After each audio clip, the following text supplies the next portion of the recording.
কলকাতার চাঁদমাটি লেনের এক পুরনো বাড়ি, যার দেওয়ালে সময়ের দাগ লেগে আছে। রোদে পোড়া রং চটে গেছে, জানলার কাঠে ছোট ছোট ফাটল। তিনতলার ছাদে সারি সারি টবে টবে গাছ, হিবিস্কাস, মানি প্লান্ট, তুলসী, সব মিলিয়ে যেন এক ছোট্ট জঙ্গল।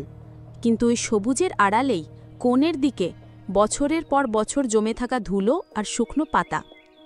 সেদিন বিকেলে হাওয়ায় ভেসে আসছিল দূরের মিষ্টি দোকানের গরম জিলিপির গন্ধ।